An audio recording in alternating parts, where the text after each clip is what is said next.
You wake up. Something is wrong. No sound, no movement, just silence. You step outside. Empty streets, no people.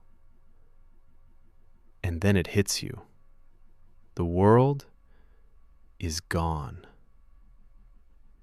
No systems, no help. You're alone. Your body reacts fast. Dry throat, heavy breathing. You need water, now. You walk, past empty buildings, through quiet streets, until you finally find it. A river.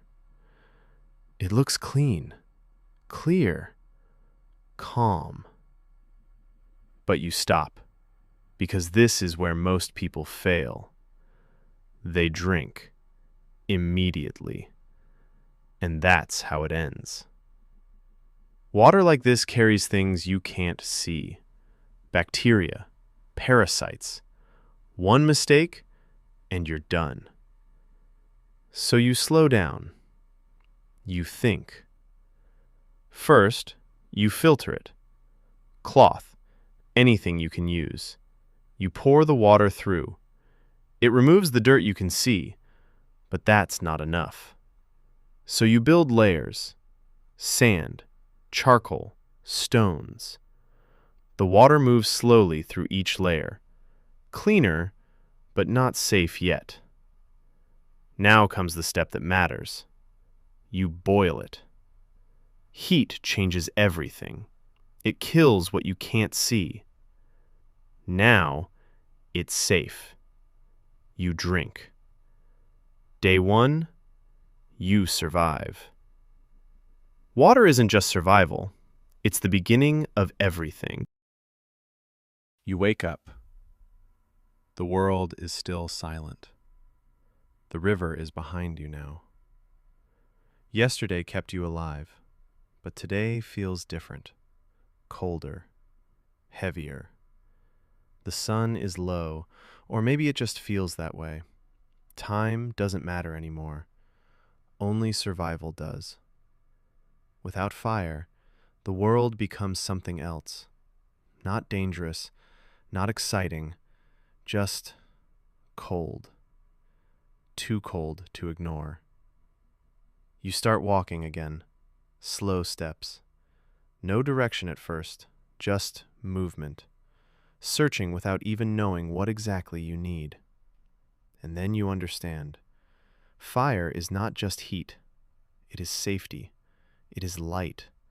It is control over the night. Without it, you are exposed.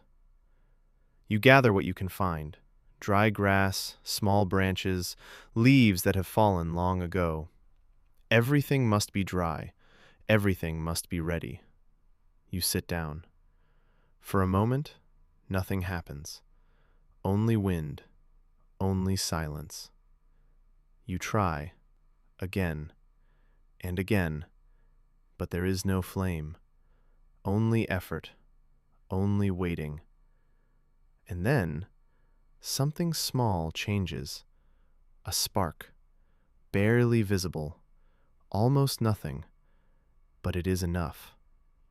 You protect it, carefully, like it might disappear at any moment. And slowly, it grows. A small flame, warm light in a cold world. The darkness around you does not vanish, but it steps back, just a little. And for the first time since everything ended, you feel something different. Not fear, not panic, but presence. Fire does not fix the world. It simply makes it survivable. And you realize you are not just trying to stay alive anymore. You are starting to understand how the world works again. Day 2 ends here, with light, in the darkness.